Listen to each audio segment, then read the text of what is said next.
Over a decade ago, the Indian Army came out with a very bizarre small arms requirement. They wanted a rifle that could fire multiple calibers. They wanted a rifle that could fire a 7.62 into 39 round and with a barrel change, fire a 5.56 by 45 round.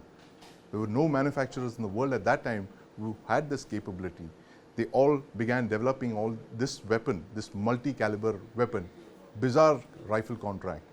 The DRDO too embarked on developing a multi-caliber weapon. And I'm happy to show you the first prototype of the multi-caliber individual weapon system, or the MCIWS.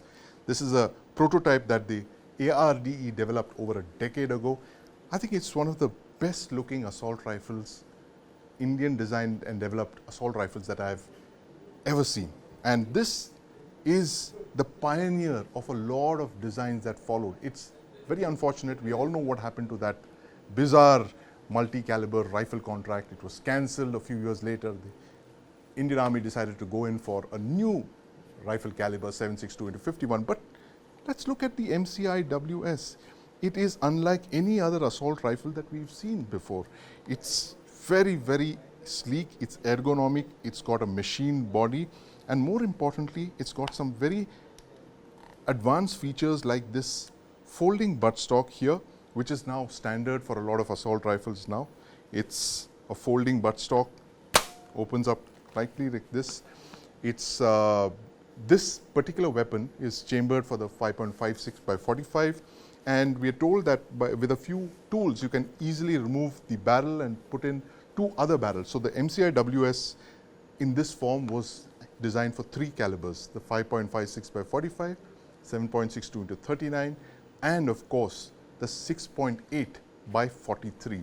But it was primarily tested in the first two calibers, the ones that the Indian Army already has in service, because the 6.8 did not come until much later. But this weapon didn't enter service, unfortunately. It's one of those great weapons, very well designed, beautifully designed. If you look at it, the polymer magazine, 30 round polymer magazine with a window here so you can see the last couple of rounds.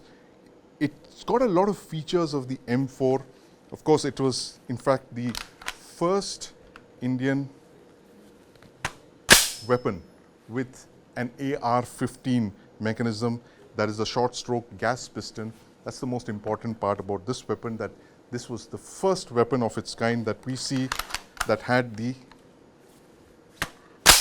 AR-15 thing. It was based on an AR-15 platform because, as you know, the INSAS was primarily based on AK-47 family of gas-operated rotating bolt receivers. But this weapon went down the M4 path, which is what the Indian Army has now gone back with the 7.6251 SIG 516. And this weapon actually is a portent of what might have been. If the Army had actually gone in for this weapon, we could have actually seen a lot of advancements, a lot of improvements in the way our assault rifles have kind of struggled to, problems that they struggled to overcome in the last couple of years. Possibly this weapon, regardless of the bizarre contract of multi-caliber, even one caliber of this weapon could have entered service, possibly as a carbine, as a 5.56 45 carbine, as a 7.62 into 39 assault rifle. I have a feeling that the last has not been seen of this weapon. And this weapon has, of course, surfaced in many other rifles that the ARDE or the DRDO has designed. And who knows, in the future, this could well be the carbine or the assault rifle that the Indian military is looking, like the 6.8 by 43.